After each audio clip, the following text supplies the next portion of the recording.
नमस्कार, मैं हूं आलोक मेहता। HSI में आपका स्वागत है। हमारा अनुरोध है कि आप HSI देखें, लाइक करें, सब्सक्राइब करें, मित्रों को, ग्रुप्स को फॉरवर्ड करें ताकि अधिकाधिक लोगों तक हमारी बात पहुंचे।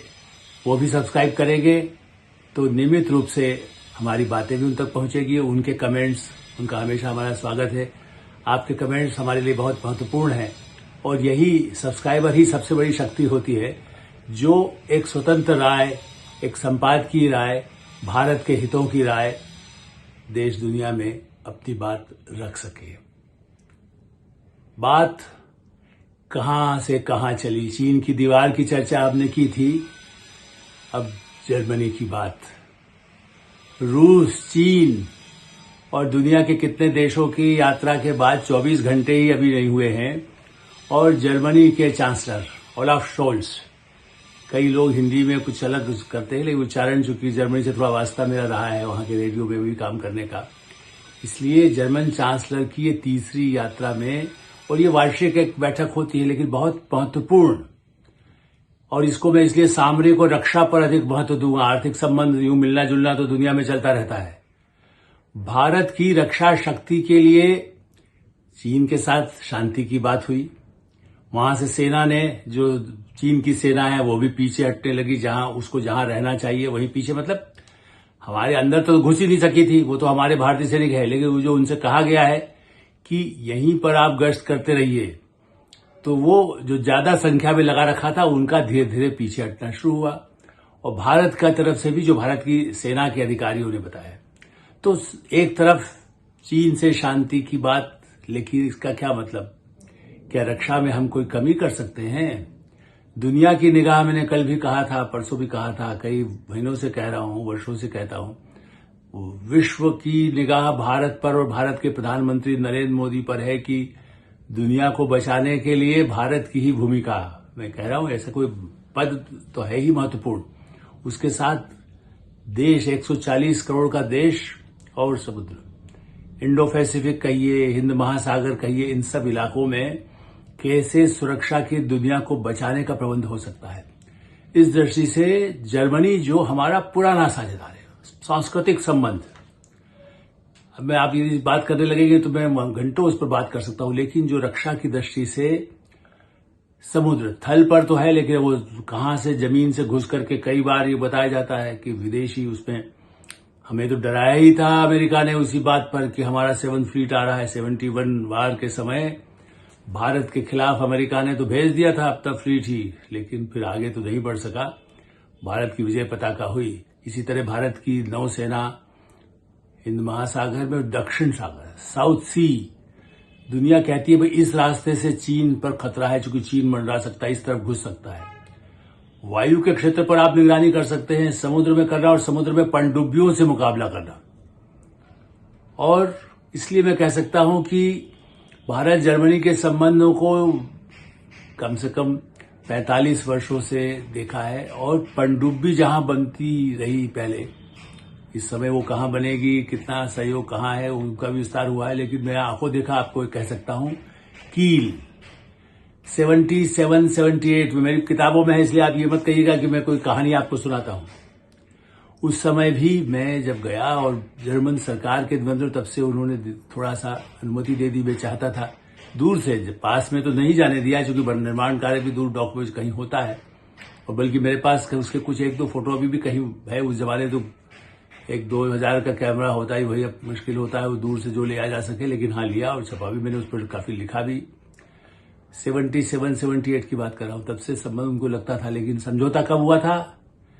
1981 में, और 81 में मैं खुद 79 से 82 तक मैं जर्मनी में ही था, पश्चिम जर्मनी में। उस समय एकीकरण नहीं हुआ था, और इसलिए जब मैं गया था जहां पर पनडुब्बी बनती है, कील, हैम्बर्ग के पास, नॉर्थ जो वहां का है, जैसे हम कहते हैं ना, उत्तरी हमारे दक्षिण में विशाखापट्टनम है, या पश्चिम में मुंबई के आगे के पोर्ट है, उसी तरह से, या गुजरात में है। उस दृष्टि, समुद्र की दृष्टि से हैम्बर्ग बड़ा मशहूर शहर है, आप लोग नाम सुना होगा, कील का नाम तो आपने नहीं सुना, लेकिन हाँ, कील और उसके पास जहां सबमरीन का निर्माण होता रहा है, SDW, वो सबमरीन उस समय हमने 81 में समझौता हुआ, 2 सबमरीन ली और 2 कहा कि मुंबई के डॉक में हम बनाएंगे। और एक और बात है उसमें, तो इस बार अब कुछ नहीं हो सकता है, क्योंकि उस समय भी रक्षा मंत्री रहे वेंकट रमन जी पर कुछ आरोप लग गए थे, क्योंकि गड़बड़ कोई और कर रहा था। उन्होंने फिर इसलिए उसका जिक्र भी किया कि मैं रक्षा मंत्री था, इसका मतलब ये नहीं कि उनके संबंध। और नरसिंह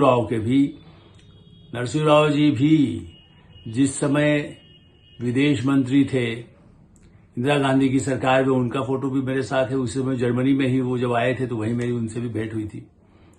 और इसलिए जर्मनी के साथ हमारे सांस्कृतिक संबंध हैं। संस्कृत और जर्मन भाषा के हाइडेलबर्ग में कितना है, जितना अनुवाद भारत का नहीं, हिंदी साहित्य के भी बड़े बड़े अग्रणी जैसे राइटर्स, हम जैसे लोग तो ठीक है, बड़े बड़े और संपादक जो जाते रहे हैं, लेकिन साहित्यकार संपादक इसीलिए उनकी, चूंकि भारत और उनके बीच बहुत संबंध है। बहरहाल इस समय रक्षा की उसकी बात करेंगे तो हमारा सिलसिला कुछ गड़बड़ा जाएगा। इस वार्ता में जर्मन चांसलर ने हमारे आर्थिक संबंध रहे, व्यापारिक संबंध रहे, सामरिक रणनीति की तरह से जो बातें पिछले वर्षों में हुई उसको एक कदम और आगे बढ़ा। इस समय रक्षा के क्षेत्र में बड़े पैमाने पर भारत के साथ सहयोग हो, भारत की सुरक्षा व्यवस्था में, और खास करके उसको भी डर लगता है। रूस यूक्रेन में जो किया उससे जर्मनी की तो कई चीजें गड़बड़ा गई। रूस से उसके संबंध अच्छे थे, गैस पाइपलाइन को लेकर के भी, लेकिन सब युद्ध में थोड़ा गड़बड़ा गया है।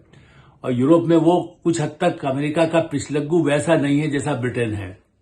क्षमा करेंगे, ब्रिटेन के प्रति मेरा पूरा सम्मान रहता है, लेकिन फिर भी जर्मनी को भी मैं जानता हूं। इसलिए अब फिर से ये बात हुई है कि भारत की नौसेना के लिए 6 सबमरीन, और जिसे न्यूक्लियर सबमरीन का नाम लें, परमाणु मिसाइल से सुसज्जित 6 सबमरीन बनाने पर चर्चा हुई है। अब ये सौदा तो जो मंत्रालय है वो आगे करता है, लेकिन मोटे तौर पर ये लगभग है कि जर्मनी से ही ये सबमरीन ली जाएंगी, पनडुब्बियां ली जाएंगी, ताकि हिंद महासागर में और इंडो पैसिफिक जो पूरा क्षेत्र है हमारा प्रशांत, उस क्षेत्र में दक्षिण सी, साउथ सी से जो चीन के घुसपैठ के खतरे रहते हैं, भारत दुनिया के और रास्ते भी उससे बंद होने के खतरे रहते हैं। अमेरिका डरता रहता है, यूरोप डरता रहता है, खाड़ी के देश डरते रहते हैं। उस सब के लिए भारत कहता है नहीं, हम रक्षा, हमारी तरफ आप गड़बड़ न करिए। और इसलिए 6 सबमरीन, वैसे स्पेन भी प्रतियोगिता में है, अभी भी वो कोशिश में है कि हमसे सबमरीन ले लीजिए। लेकिन जर्मनी को हम कई और क्षेत्रों में भी हमारा उनके साथ पिछले वर्षों के दौरान रक्षा के क्षेत्र में सहयोग हुआ है, आदान प्रदान हुआ है, नेवी भी आती जाती रही है। क्योंकि भारत का लक्ष्य है 150 से 160, 150, 160 वारशिप्स हो, सबमरीन्स हो। मैं संख्या हर एक की अलग अलग नहीं बताऊंगा, ये हम रक्षा के मामलों में थोड़ा सा गोपनीयता जरूरी है। उसमें कितने क्या होगा, उसमें कहाँ न्यूक्लियर होगी, बार बार पूछा जाता है न्यूक्लियर क्या है, वो इसका आपने क्यों ज्यादा ले लिया, फ्रांस के साथ सौदे में आपने क्या किया। अब ये तो उसमें कब न्यूक्लियर क्या लगाई जाती है उसके गोपनीय रखना आवश्यक है, और उसके लिए क्या खर्च होता है। लेकिन हाँ, ऐसा नहीं है, ये भी 6 अरब डॉलर का ये सौदा होगा। इससे जर्मनी की इकोनॉमी भी इस समय थोड़ी गड़बड़ाई हुई है। रूस और यूक्रेन की स्थिति या दुनिया की स्थिति जो बिगड़ी हुई है, तो जर्मनी की अर्थव्यवस्था के लिए भी शोल्ज साहब का भारत के साथ और ज्यादा अपना भाईचारा दिखाना, संबंध बढ़ाने की इच्छा करना, पूरा बड़ा प्रतिनिधिमंडल है।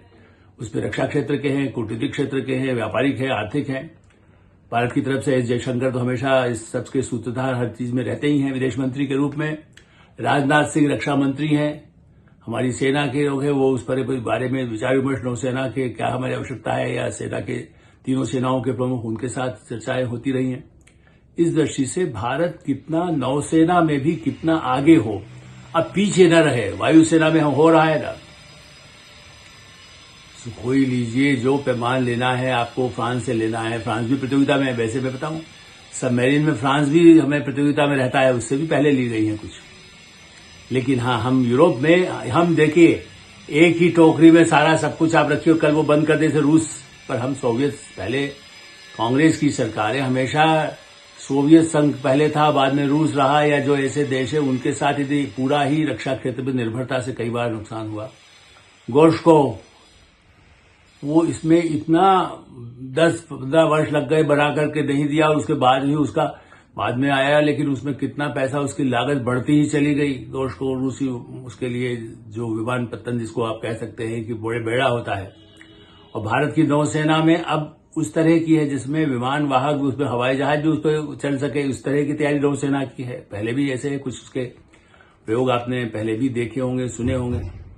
तो ये एक तरह से हमारी भारत की जो उस पर बैलिस्टिक मिसाइल लगा करके अभी अक्टूबर पिछले साल भी इसकी तैयारी होती रही है। कुछ महीने पहले भी हुआ है, राजनाथ सिंह जी भी गए थे तेलंगाना में, विशाखापट्टनम हो, और तेलंगाना का एक और ट्रिप वहां पर जहां है, उसमें भी इस बात की तैयारी की गई कि आईएनएस के साथ जो हमारा मतलब जैसे अरिघट, इसका भी आगे बढ़ाने का काम किया गया। अरिघट बोले बेड़ा, जहाजी, जंगी जहाज बेड़ा, और उसके साथ ही फिर 750 किलोमीटर तक की मार करने वाली परमाणु मिसाइलें तैनात रहने वाली पनडुब्बियां होंगी। हम 2030 तक का टारगेट है। आज देखिए 2024 से 5-6 वर्ष का योजना न बनाए, जैसा कहा जाता है कि भाई स्थायी सरकार होगी तभी ये समझौते होते हैं। तो कह रहे आपने किया, दूसरा तो आके कमीशन मांगने लगा, आपका तो सरकार समझौता था। वो फिर घोटाला, वो फोर्स क्या कितने ही और भी घोटाले जो विमान के, जिसपे कई बड़े बड़े लोग फंसे हुए हैं। हम यही उस पर चर्चा अभी नहीं करना चाहता, लेकिन आप सब जानते ही हैं कि सरकार के समय में कैसे घोटाले, रक्षा घोटालों की चर्चा रही है। और इस दृष्टि से जो ईमानदार भी हो, चाहे के एंटनी हो, चाहे आर वेंकटरमन हो जो बाद में राष्ट्रपति बने, उन पर भी पाप कोई करता है, छींटे उनके ऊपर आ जाते हैं। जैसे कहते हैं ना, जिस परिवार में या जिस घर में आप रहते हैं, आसपास कहीं आग लगी हो या किसी ने गड़बड़ किया हो, घोटाला किया हो, तो पुलिस जब आती है सोचते है इसके पड़ोस में उनके हाथ तो नहीं आई है। तो घोटाले कोई करता था, लेकिन जिस तरह से एसडब्ल्यू हुआ, और भारत ये भी कहता है जब सबरीना बनाते हैं तो हम भारत में ही उसके आगे भी निर्माण हो सके, उसकी तैयारी होती है। इसीलिए जब चर्चा होती है कि आगे भी हम कुछ करेंगे, हमारी जो परमाणु क्षमता बढ़ाने की क्षमता है, तो और सेना के क्षेत्र में, विमान में भी, वो पहले भी जब हमने फ्रांस के साथ समझौता किया तब जर्मनी भी एक पार्टनर दूसरे एक विमान कंपनी के साथ था। अब ये ठीक है, उसको थोड़ा अफसोस रहा होगा कि उनसे नहीं लिया गया, तो अब ये भी अपने आप में एक समस्या होती है। लेकिन ठीक है, फ्रांस भी हमारा उतना ही मित्र है, जर्मनी भी उतना ही आर्थिक और सांस्कृतिक दृष्टि से और भी पुराना मित्र है। आप तो याद ही करिए ना, नेताजी सुभाष बोस तो जर्मनी और जापान ही गए थे ना, आजादी की आजाद। और देखिए अभी भी है, नेताजी का अभी हमने जयंती मनाई है, और ये मौका है कि जर्मनी के साथ भी, ठीक है उस समय हिटलर और उसके साथ तो हम समझौता नहीं कर सकते, लेकिन भारत की आजादी के लिए दुनिया में जहां सहायता मिलती है, भाई आप कहीं कोई लड़ रहा है उससे हमें क्या जाता है, हमारा भारत का हित क्या है। नेताजी सुभाष चंद्र बोस जापान गए, जर्मनी गए, आज वही काम प्रधानमंत्री नरेंद्र मोदी और उनकी सरकार कर रही है। रूस हो, अमेरिका से भी हमने हथियार, ऐसा नहीं है, अभी किया गया ड्रोन उनके साथ कितने बड़े संख्या में लिए जाएंगे, उस सबको भी किया गया समझा। तो एक टोकरी में सब नहीं लेना है हमको। हम टोकरियां अलग अलग होगी, जहां फूल जैसे चुने जाते हैं या हथियार चुने जाते हैं, तो हम और एक पर निर्भरता नहीं हो सकती। हम किसी निर्भरता नहीं हो, किसी गुट में नहीं है, इसीलिए तो भारत का झंडा बुलंद है। हमारे यहाँ यदि कोई चीज नौसेना की होगी तो उससे ईरान को भी फायदा होगा, उसकी भी रक्षा का जब कभी आवश्यकता होती है तो लोग हमेशा सहायता करते हैं, शांति के लिए, युद्ध के लिए नहीं। भारत की नीति है हथियार हो, लेकिन जिसका आप ये देखिए, चाहे महाभारत काल हो या रामायण काल हो, आग्नेयास्त्र जिससे चलाए जाते थे, और उस समय में जो अंतिम जिसको कहते ब्रह्मास्त्र, तो भारत ब्रह्मास्त्र रखता है, लेकिन उसका उपयोग न करना पड़े, यही कहता है। पाकिस्तान कुछ कहे, दूसरे चीन कुछ कहे, वो अपना करें। चीन से सबको खतरा लगता है, हमें खतरा, लेकिन चीन को अब समझ में आ रहा है कि भारत से लड़ना नहीं है, लेकिन रक्षा की तैयारी में कहीं कमी न हो, इसलिए इस समझौते को मैं बहुत महत्वपूर्ण मानता हूं। और जैसा मैंने कहा, मैं जर्मनी में रहा हूं, तो रक्षा और व्यापार के क्षेत्र में आज भी वहां करीब ज्यादा संख्या नहीं है ब्रिटेन और अमेरिका की तरह, लेकिन लगभग 2.5 लाख से अधिक, 2,60,000 के करीब भारतीय के लोग वहां रहते हैं, और करीब 1,37,000 तो काम भी कर रहे हैं, जो उनकी सेवाओं में बड़ा महत्वपूर्ण योगदान दे रहे हैं। व्यापार की दृष्टि से भी देखा जाए तो लगभग $10 अरब का व्यापार द्विपक्षीय व्यापार है उसमें भारत जर्मनी एक बड़ा चौथा पांचवा ऐसा देश है जो प्रमुख व्यापारी हमारा साझेदार है आर्थिक संबंधों की दृष्टि से। हमारा भी उसमें 4-6 अरब डॉलर का हमारी तरफ से भी उसकी निर्यात होता है। तो उसका परिणाम कहीं रहता है क्योंकि हमें कई बार आवश्यकता होती है।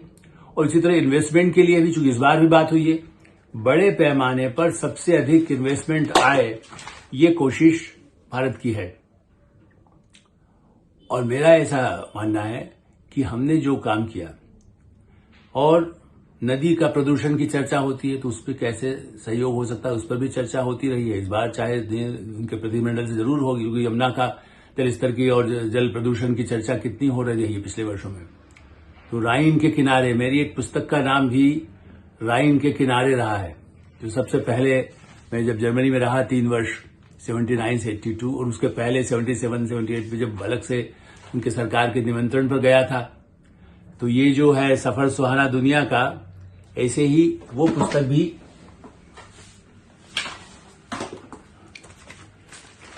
आपको क्षमा करेंगे क्योंकि वो पुरानी पुस्तक है ना, दिखाना है राइन के किनारे।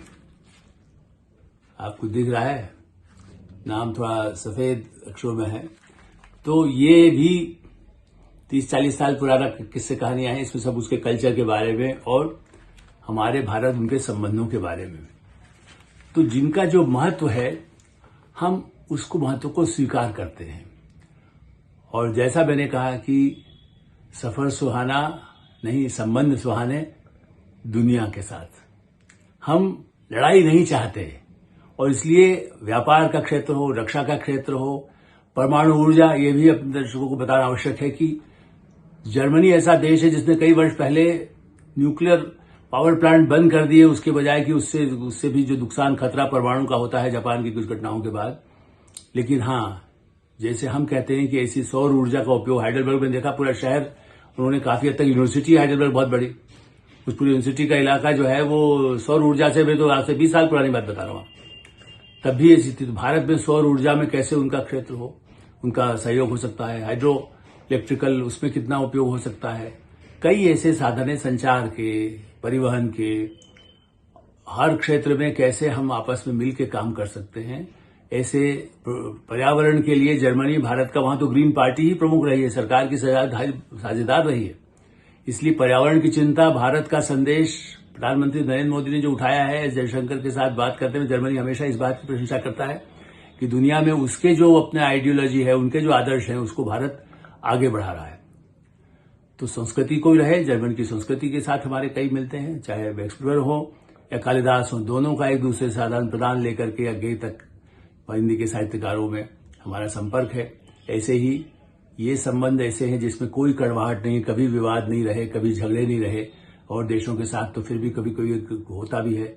यहाँ खालिस्तानियों को भी वहां भी शरण तो दी जाती है, लेकिन वैसी शरण नहीं है जो कनाडा हमारे साथ कर रहा है। तो यूरोप का एक बड़ा साझेदार फ्रांस और जर्मनी के साथ संबंधों का एक नया अध्याय आज लिखा गया है। हमारी शुभकामना है कि रक्षा के क्षेत्र में भारत और अधिक आत्मनिर्भर हो, आने वाले वर्षों में सुपर पावर की तरह से भारत की रक्षा की शक्ति हो जो दूसरों की रक्षा कर सके। HSI में हम यही विराम देते हैं। आप HSI देखते रहें, लाइक करें, सब्सक्राइब करें, मित्रों को, ग्रुप्स को फॉरवर्ड करें, और आपकी जो राय हो उससे हमें अवश्य अवगत कराएं। धन्यवाद, नमस्कार।